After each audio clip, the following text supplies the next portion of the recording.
Before falling in love, Onyeka believed she had her life under control. Nigerian-American in her 30s, living in Dallas, she had a good job in an accounting firm, was successfully getting into real estate, owned her home, and had already paid off her student loans. Close to her family, surrounded by friends, she was not the stereotype of a naive woman. And yet, she would be the one to open her door, her heart, and her bank accounts to a man whose only goal was to find his next source of money. Everything began in the summer of 2022. Onyeka went on vacation with her best friend Sarah, headed to Croatia. Sun, sea, music, beach clubs. One afternoon, they settled on lounge beds by the water in a crowded beach club on the island of Var. She was enjoying her cocktail, talking with her friend, when her eyes stopped on a man who had just arrived. Tall, blonde, tan, light eyes, very polished appearance. The kind of man who immediately draws attention in a room. His name was Martin. He sat not far from them with a friend. Chance, or what she believed was chance, did the rest. They started talking. Martin explained that he often traveled for work, that he was from Denmark, that he came from a wealthy, well-connected family. He hinted that he grew up in an almost aristocratic environment. The conversation drifted to sports. He claimed he had been a high-level handball player, that he had even competed in the Olympic Games, that he had won medals. He spoke with authority, like someone who was used to being believed. Onyeka listened, impressed. A European man, tall, confident, presenting himself as the son of a wealthy and influential family, a former medal-winning athlete. Everything seemed coherent when he said it. They walked along the sea, laughed, got to know each other. The chemistry was immediate. At the end of the trip, they exchanged social media and phone numbers and promised to stay in touch. She returned to Dallas. He flew back to Europe. As soon as she was home in the United States, Martin became omnipresent. Messages, video calls, daily attention. He told her their meeting had stayed on his mind, that he thought of her often. He repeated that he was very close to his family in Denmark, talked about his real estate investments, bank accounts, projects. Onyeka didn't verify anything. She didn't look up his name online, didn't question his stories. She saw a man who checked every box, who seemed stable, confident, well-born. She believed him. A few months after their meeting, Martin invited her to join him in Europe. They met in Monaco, then in St. Tropez, then in Cannes. Luxury hotels, restaurants, outings, couple photos by the Mediterranean. From the outside, they looked like they were living the life many people dream of. Onyeka told herself she was lucky. One evening in Cannes, on her way to the restroom in a restaurant, she fell down a narrow staircase. She tumbled, hit her head, and lost consciousness. When she opened her eyes again, she was on the floor, surrounded by panicked waiters speaking French. She fainted again, then regained consciousness in waves. Martin arrived and asked if she had a history of epilepsy. He told her she had just had seizures for several minutes. At the time, she didn't connect it to her relationship. She chalked it up to fatigue, to coincidence. Later, she saw it as a symbol, a sudden break right in the middle of a dream. During this period, Martin kept shaping his character. He talked about 3 properties he owned in Denmark and a 4th investment underway. He described frozen bank accounts due to tax inspections, delayed transfers, amounts pending. He never directly asked for money. On the contrary, he insisted he managed his affairs, that he had the means, that things would always work out. This posture was precisely what lowered Onyeka's guard. The more she heard about temporary issues, the more she convinced herself that if she offered to help, it would just be a small favor to a man who was already wealthy. One day, he told her he was missing $10,000 to finalize a deal. She offered to help. He refused at first on principle, then ended up accepting part of it. She lent him $6,000. Later, as small emergencies multiplied, the amounts piled up.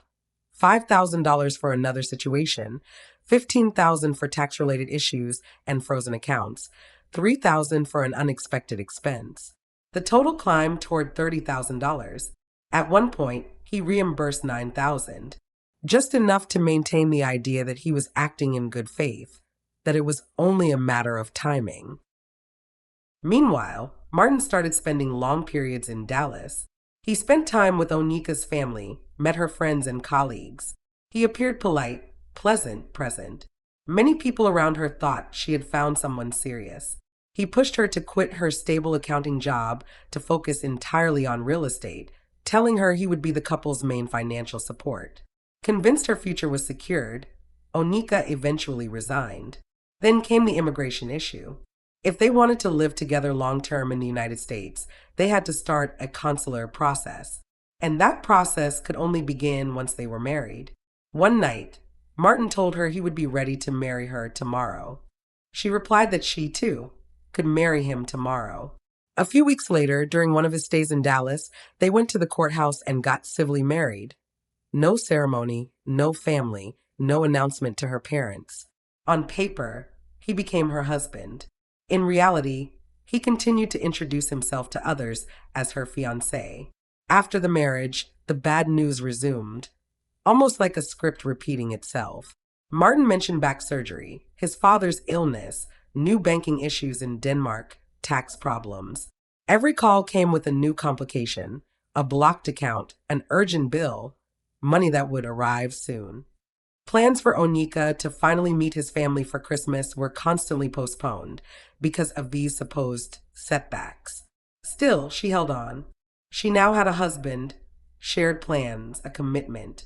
She chose to keep believing. At the end of 2023, she traveled to Denmark to visit him. There, she discovered a lifestyle very far from the Danish prince image he had sold her. Nothing extravagant, nothing resembling a prosperous real estate heir. One evening, during a gathering at friend's house, Martin stayed inside while she spoke outside with his best friend. He suggested they go out partying. She replied that Martin didn't feel like it, which wasn't like him. The friend then made a remark that changed everything. He said Martin probably didn't want to run into certain people tied to his former gambling addiction. Onyeka asked what he meant. That's how she indirectly learned that her husband had, or still had, a serious gambling problem. When she confronted him, he admitted having had issues, called it a dark period, swore it was long behind him, that he had gotten his life together. Once again, she chose to believe him, thinking he simply had a complicated past. A few months later came another shock. While having lunch with him in Dallas, she received a message from a close friend. After hesitating for a long time, the friend asked whether she knew Martin owed $200,000 to her husband. Onyeka read it and showed the message to Martin. He mentioned a big cryptocurrency investment gone wrong, talked about a complicated deal, promised gains, blocked transactions, misunderstandings. Eventually, a settlement was reached with the creditor. Out of the $200,000 owed, part was forgiven and the debt was reduced to $160,000. Instead of leaving, Onyeka stayed. Martin cried, talked about shame, addiction, promised therapy, promised to change. And to seal the illusion, he officially proposed to her. One night on a hotel rooftop overlooking the city, a bottle of wine at their feet, he got down on one knee, acknowledged his mistakes, and promised to become the man she deserved. She accepted. She said yes, convinced she finally knew the whole truth. From then on, they began planning a big wedding, in addition to the civil one. A traditional ceremony in Nigeria and a Western ceremony with a dress, guests, and both families. Onyeka's parents offered to pay part of the traditional wedding. Martin insisted on contributing to show respect for her family. In the meantime, his U.S. residency application was approved. He moved into Onyeka's home in Dallas. On paper, they were progressing. In reality, he lived entirely at her expense.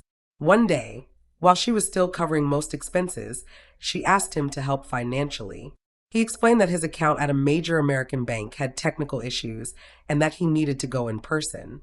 He went to the bank alone and returned with $1,000 instead of the $5,000 he had said he would withdraw. When she questioned him, he got offended, accused her of mistrust, tried to guilt trip her. But something had changed. Onyeka began checking things herself. One night, they were house-sitting for friends who had left their car. The keys were on the counter. She knew she had Martin's bank card code.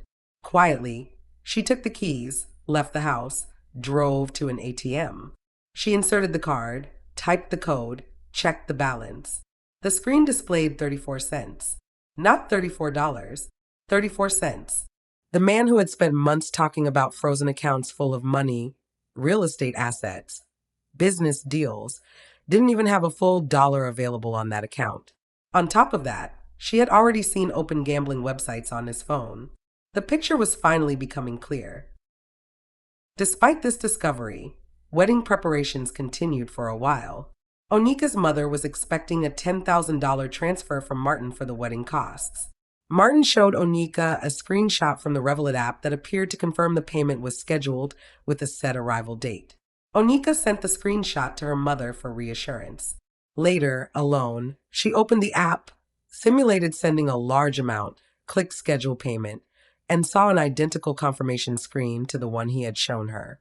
She realized that to create his proof, he had simply cropped the screen to hide the line stating that the payment was only scheduled and not actually sent.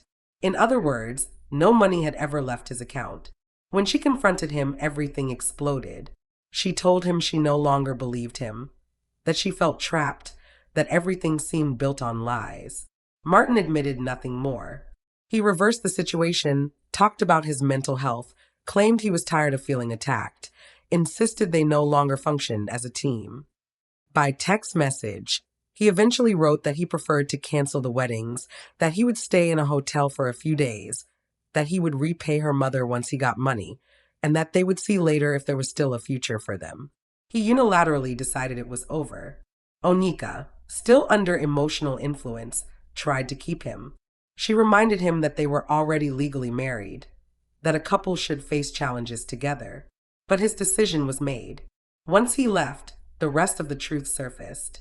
Speaking with her sister, Onyeka learned that Martin had borrowed $3,000 from her, pretending it was to plan a surprise for Onyeka. Close friends confessed he had asked them for money too, always with a different story, often claiming it was to spoil Onyeka. A cousin, a colleague's husband, a businessman he met in Texas. The list grew. Some amounts were small, others much larger, like the $30,000 borrowed from an investor. When she spoke to distant relatives, she learned they had agreed to help because they believed she was involved, since she was Nigerian and Nigeria already suffers from reputation issues related to scams. The irony was brutal. Meanwhile, Onyeka contacted Martin's ex, whom she had previously blocked on social media. This woman described a story identical to hers: repeated borrowing, debts, lies, thefts. Speaking later with Martin's sister, a police officer in Denmark, Onyeka learned that this pattern had been repeating for years. In Denmark, he already owed so many people that he eventually left for China to start fresh. There too, he got into debt. At this point, Martin owed money on several continents. As the puzzle closed in, Onyeka had another mountain to confront: her parents. She had to tell them she had married in secret, that her marriage was collapsing, and that beyond her own losses, this man had financially impacted several people around them. On the phone, she broke down, repeating that he had reached her family. Her father told her she had to stand up again, that they would go through this together, that lost money, however important, should not destroy her. After that, Onyeka filed for divorce in Dallas. In November 2025, the marriage was officially over. She could have stayed silent, disappeared, let the story eat at her in private. She did the opposite. She chose to tell everything in detail. She started a series of videos on TikTok called The Danish Deception. She laid out the full timeline, shared screenshots, conversation excerpts, proof of fake payments, nearly empty accounts, accumulating debts. At first, she did not reveal his name. The internet figured it out quickly. Others came forward. Some had lived the exact same story with the same promises, the same tears, the same tales of frozen accounts, big projects, money that was on the way. Beyond the money lost, the story revealed something deeper. If Martin had had a different profile, less reassuring, would he have been able to extract so much money from so many people across multiple countries? Onyeka does not try to portray herself as a hero or seek pity. She simply explains how a holiday encounter, sold as a fairy tale, turned into a trap for her, her family, and her loved ones. What she wants now is not only to recover what can be recovered. She wants to remind people that behind a charming accent, a prestigious passport, and a polished narrative, there can be someone who sees others only as bank accounts to drain.